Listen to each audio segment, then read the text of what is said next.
John Goldman. You want my whole name? Sure, give me your whole name. John William Justice Goldman. John William Justice Goldman. Justice with a U.S. Wow. And where were you born? Victoria, Texas, on Goldman Hill. You were born right here, on Goldman Hill? On Goldman Named Hill. after your family? Yes. And tell me a little bit about that. I'm kind of curious. Well, my grandfather, who I inherited his name from, most of it anyway, migrated to the United States after the Civil War. Was living, after coming from Germany, he had settled in Minnesota. And leaving Germany at 14 to come to migrate to the United States at the insistence of his mother, because she wanted to keep him out of the military, mandatory German draft at the time. He came over and was going to stay with a brother of his in New York, who was a Lutheran minister, and after about 6 months over here, his brother died of pneumonia, and so he drifted throughout the northern part of the United States, ended up in Minnesota, Leroy, Minnesota, around Preston, Minnesota, where he farmed, and during the Civil War, he joined the Union Army for $100. But he was sent to West to fight the Indians, where he was wounded by an arrow. Coming back, he had a cousin living in Victoria, Art Goliad, by the name of Adolph Goldman, who encouraged him to move down to this area. And he settled a lot of land south of Victoria, and in this land was a hill, which forever became known as Goldman Hill. Ah, so is it on your property? Or? Yes, we still have it. Yeah. Cool. Well, that's exciting. Little good family history there. Yes. So you were born here in Victoria on Goldman Hill. When you were raised here in Victoria? I was. What was the school that you attended? Well, the last school where I graduated was Patty Welder. Patty Welder, was that your high school? It was. When did you graduate high school? 51. July of 51. Actually, be May of 51. So what did you do after you graduated high school? Well, there was 3 of us buddies that we all agreed during probably the junior and senior year that we were going to join the Marine Corps, because all of our contemporaries, our football friends they're seniors, that about 15 of them joined the Marine Corps when they graduated in 1950. And so we had made our mind up that the 3 of us, we were going to join. But after visiting the Marine recruiting and seeing one of our classmates come in, not knowing him because he was so terribly shot up and so terribly wounded and exposed to such tremendous hardships, all 3 of us changed our mind from the Marine Corps and decided we'd join the Navy. So we left the 3rd floor Marine recruit and went down the 2nd floor and joined the Navy at that same day. And were a lot of the people that you were with being drafted at the time? I'm sure some of them were going in the Army and would have been drafted Army, but the 3 of us volunteered for the Navy.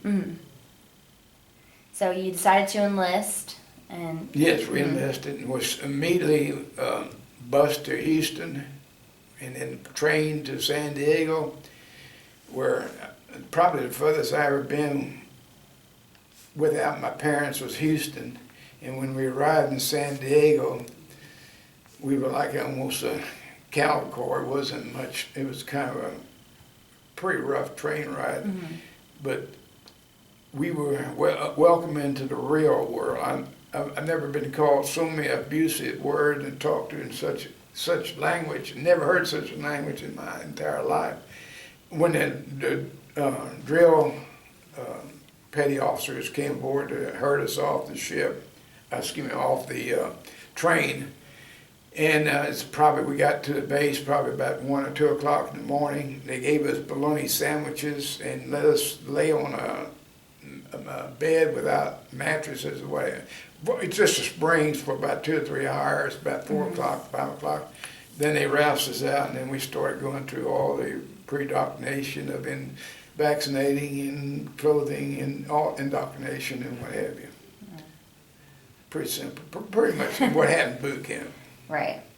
So at this time, did you know that there was a war going on in Korea? I did. And I mean, and that's because of your buddy who came back? Well, of course, knowing the news Mhm. about all the papers and everything about Korea, I guess. So there was a lot of news I was coverage? exposed to the military quite a bit because during World War II, we had two military bases here in Victoria, one on one side and one on the other side, Allo Field and Foster Field, of which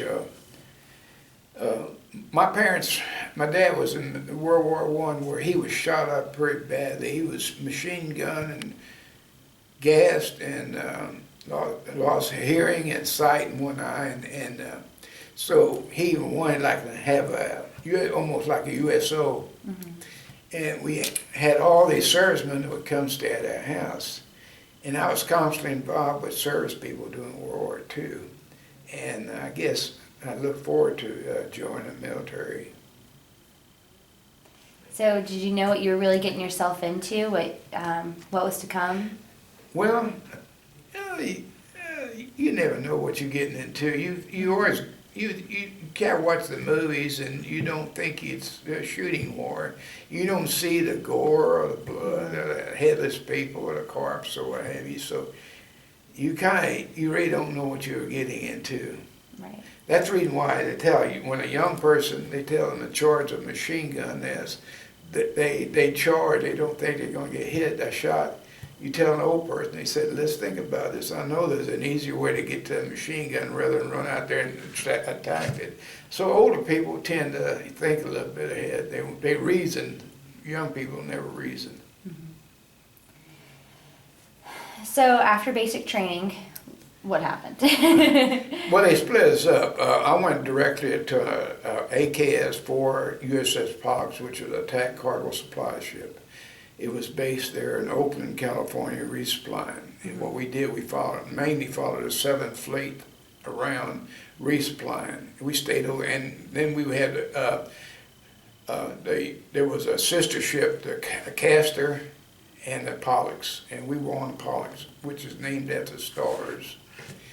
And they would resupply us overseas. We would take on we would stay in the Fort area as an attack cargo supply ship, and we would supply everything from nuts and bolts to cigarettes to candy bars to whatever to the other ships that would come in and send their M boats or the LSTs over to us, and we would have big nets where we'd have the lifted nets overside, and then they would load up whatever supplies they needed.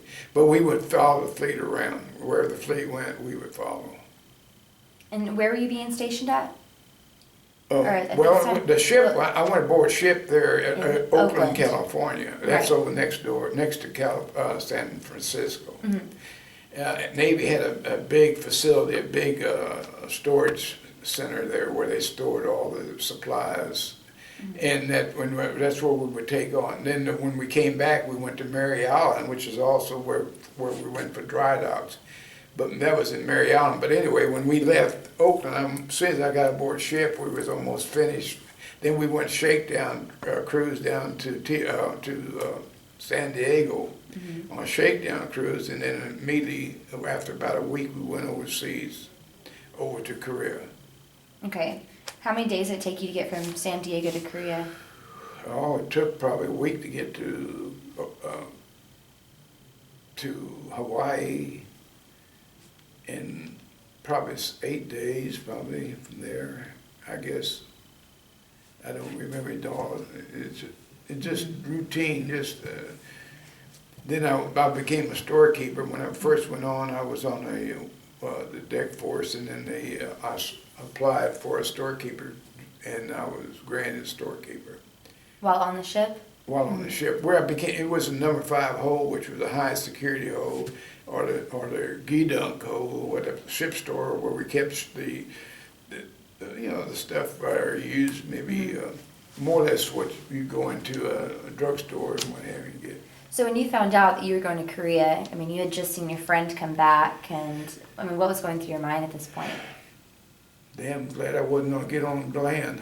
And no, because it was cold. I've never seen such cold. The cold weather. Korea was probably the coldest place I've ever been. You had to use axes and what have you to anything to break the ice off, the superstructure off, everything, to keep the ship from being top heavy. It was so much. Korea is a very cold country. Wow. It's not a very pretty country. So you say not pretty. What was your first impression upon arrival? And besides the weather. Probably worst looking country I've ever seen from a distance. Although I already looked at it from a distance. I never did get on the shore. Didn't have any desire to get on shore. What was unpleasant about the site? What was not so appealing? Well, it's just a desolate look. I mean, it's just hills and mountains and shrubs, and it didn't appear like it. Nothing friendly. It is a hutch. All whatever houses they were, but just looked like a backward area. Mm-hmm. Much different than what it is now. So you never stepped foot on land at all? You stayed in the ship? Well, that's not really true. I went on shore, but I mean, I didn't go in depth or into the interior, Mm-hmm.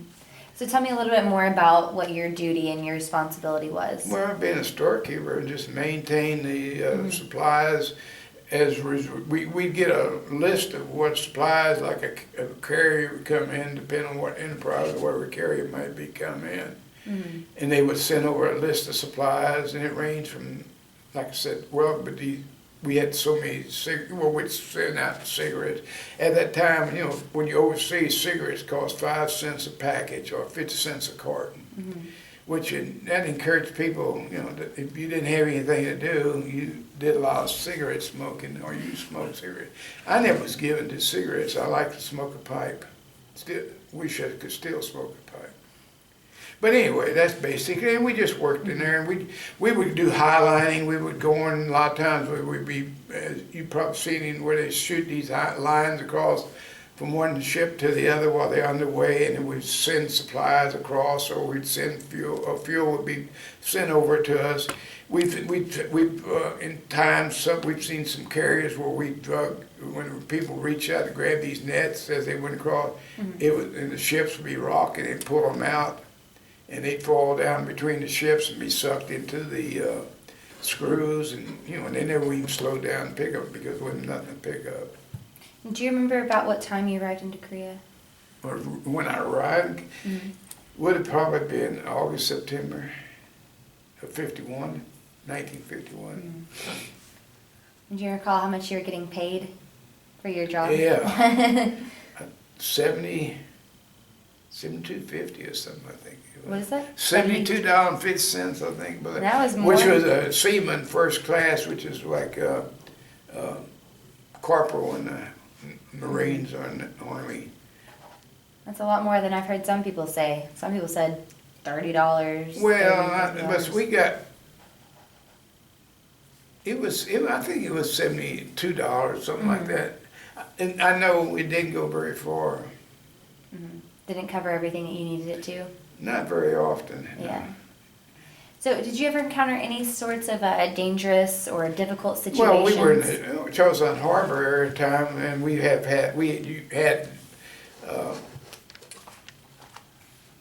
the Russian planes, or I guess might have been flown by the Chinese. Mm-hmm.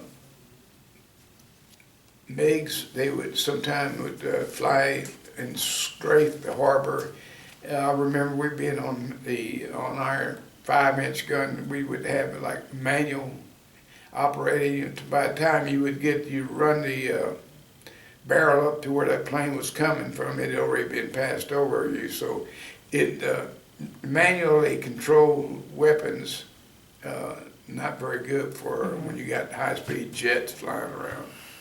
But that's all. Like I said, they did some strafing in the harbor as far as I never had any wounds or anything like that, war wounds. You're one of the lucky ones. Yeah, I really was. So how are the living conditions? Living conditions, as far as food? Oh, we had a small compartment, wasn't much bigger than this. I guess about 80 men in one compartment. And the size a little longer, maybe about, what is this room, I think? Probably half again as long, maybe again half again as wide. We had 80, and that would be the storekeepers, the cooks, and what have you. Oh my goodness. We had three-tiered racks, and double racks, and they'd run down a row on each side. Right. It was double. It was 2 or 3 rows of racks in there, and you had a little for 3. Everybody wanted to know how I keep why I'm so organized, and I said, well, I spent 3 years aboard ship where I lived out of a 2 by 2 by 2 compartment, 2 foot square, 2 foot high, 2 foot deep. All the possessions I owned was in that storage locker. Jeez Louise. So that's the reason why I keep my stuff, or I'm pretty organized when it comes to stuff. So that was something good that you were able to take from right. your experience. Yeah. So were you able to exchange letters and kind of keep in contact with your family back home pretty easily? I did. I would request it several times to write, and my mother would request, I think through the Red Cross, that I write occasionally and let her know what's going on. Do you still have some of those letters? After my mother passed, I went through them and I kind of got rid of some of that stuff. It was personal, I guess, between my mother and I. Yeah, that's understandable. So, I guess tell me a little bit more about while you were in Korea, maybe some of the situations or memories that you have, anything at all. Did you ever meet any of the civilians or encounter any situations with foreign troops? Well, like I say, being in the Navy, we really didn't really have any contact, like frontline soldiers or Marines. Right. We had sometimes we maybe have a special detail, maybe we would be handed out weapons or what have you. But it was, I never fired in anger. I take it back, we did sink, my gun crew, we did sink like I guess you might call a PT boat, a North Korean PT boat. So the gun crew I was on. So other than that, that's the only contact we ever had with somebody like that. And that was from a distance. And how long did you stay in Korea? Well, I left Korea the last time in, would have been probably June of 1954. May of 1954. I got there in probably August, September of 51, and I left there permanently for discharge. Would have been May of 54. And when you say permanently, Well, did you come home? Well, we would come back occasionally for resupplies. We'd come back maybe once a year, once 18 months, whatever. We came back, I think, maybe 2 times while I was over there. Did you ever get seasick? I can't say I ever did. I know one time when I first went aboard ship, I became friends with 2 of the cooks aboard ship. One was a boy from El Paso, a Spanish boy from El Paso, and the other one was a white boy from Tennessee. And they took me to Tijuana, and I was just turned 18, never been in a bar, never ordered mixed drinks. They proceeded to get me pretty sour stuff, and so I mean, that's about the extent. And we came, and these guys, they were really good friends, but when they started drinking, they were pretty much enemies of each other. So. Never encountered any typhoons or? Yeah, we did. We did. You got to realize that a cargo ship that has no watertight integrity. Our ship was composed of 5. What I call hold is, big compartments in the ship that goes from the deck all the way to the bottom of the ship, and then each hold is composed of whatever supplies that you have that needs to be offloaded onto the other ships that comes in for resupply. Well, we were in such a huge storm that the ship would come up and was crashed down into the waves. A lot of time in the middle, getting real concerned they was on breaking two. Fact is, we were alerted to be prepared to abandon ship and to make certain all life jackets were on, because, as I said, they thought for sure, certain that we were going to break in half. And it pretty bad when the water is crashing up to the bridge, the whole front of the ship going in the water. It's kind of scary. You don't really want to be outside of the, enclosed areas because you get swept overside. We lost one guy being swept overside. Really? Yeah. Gosh. So what kind of supplies were y'all taking back and forth? Oh, well, we just whatever needed. We just ship store stock or whatever, steel kite, coil, wire, rope, steel plates, whatever it needed, whatever the Navy operates on, whatever a ship operates on. As a supply ship, we would supply whatever necessary items that would. We just had like a general store. You might call it a general store. We had a little bit of everything, from toothpaste to razors to whatever. So what were the sorts of contributions that the Navy had during the Korean War? What was it that they were doing? Because me personally, I've heard a lot, like the Army was on the front lines. So what was the Navy doing? Well, we was supplying the people aboard on land.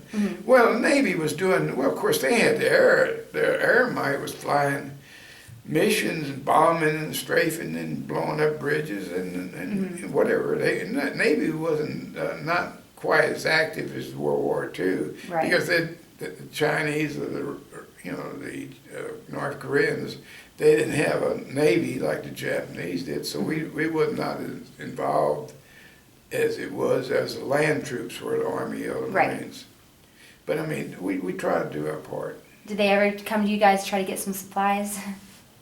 Did we ever get any supplies? Did the Army or anybody ever try to come to the Navy ships well, to get yeah, supplies? we would let the Army, we would let Marines, and it was kind of a part of the Navy, but no, we would offload to whatever troops that was necessary. But they had to have requisitions or requests because whatever needed. Right. But then when a lot of times when we get ready to come back, what was left, would be dumped over a deep six. You can't imagine the stuff that we would toss oversized ship.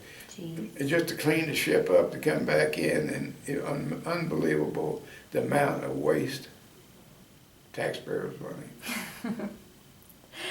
So when you finally got word that you were coming home, obviously that was a sense of relief. You had your family at home. Did you have a girlfriend back home? Well, I had tried to have more than one, but I didn't get to keep it. They all left, well, I guess, I wasn't around, and there was other ones around, so I had to start afresh when I got home, which was nothing wrong with that. So you returned home in 54, is that right? I got my discharge in 54. Right, 54. Okay, so you returned home. Fact is, left the ship and went to Yokosuka, where we were put in a holding pattern. All our paperwork was tied up. We had all our pay, we had no orders, anything, so we just existed for about 3 weeks there at the Yokosuka Naval Base, which was a large Japanese naval base during World War II. And we flew back on MATS, which is military air transport, and the 4-engine planes. And when we flew back between Hawaii and Japan, we lost two of the engines on the airplane cut out.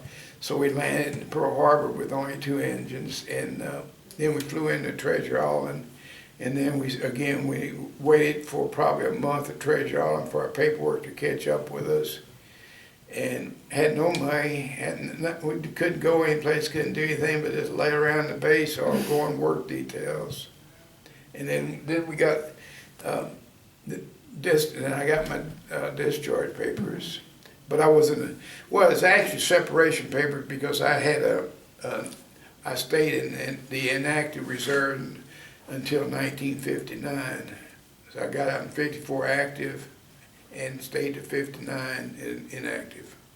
What do you think is the legacy carried on by Korean War veterans and the Korean War? I think all service personnel feel that they have contributed something. Mm-hmm. I think all service personnel feel that they gave part of their life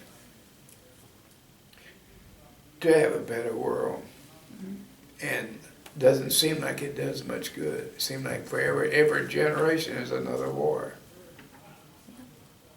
I don't know, is that the legacy you're asking about? Perfect answer. So when the armistice was signed in 1953, it was just a ceasefire. So technically we are still in a war, or should I say, they are still in a war. What do you think needs to be done to end the hostility and to put closure on it? Do you think it's even possible? Not as long as North Korea is unwilling to work with South Korea, or we had North America and South America. We North and South here in the United States. We ended hostilities to a certain degree. I think there's still a certain amount of hostility out there, but I mean I think that Korea should be able to work together. But I think you've got the communistic leaders still in North, which are funded and supplied by Russia, and I think until you cut those strings, I don't think it'll ever happen. Would you support a type of reunification, if it were possible, of North and South Korea? Well, I don't know if South Korea would do that. I don't think they would take away from what they've accomplished in order to go back to what it was before, unless they would have a democracy to where both countries could, work together. If there was anything that you could take from your experience, maybe a life lesson or something that maybe kind of changed you in a way, what would that be from your time, your duty? It was an experience. It certainly matured me. I tell you, I went in there as a 17-year-old kid and came out when I was 21, but came out as probably a person that felt like I had changed, and I was no longer a juvenile. I didn't feel like a juvenile. I had my mind set to go to college. I had my mind set to where I was going to become successful, be married, and raise a family. Had those high hopes, and I achieved them all. Congratulations. You went out a boy and came out a man. Well, that's basically what it is. I mean, I think that's one of the things that I think it's good for all young people to have some military experience. It certainly changes their outlook on life, makes them understand, you got these liberals to where they don't understand what's going on. You need some conservative values. It's all right to take care of other people if they need help and what have you, but you've got to understand the good Lord only should help those that helps themselves. Is that good enough? That's good enough. Thank you so much. Thank you. You're welcome. Talking to you. The pleasure was all I mine. hope I haven't been boring. No.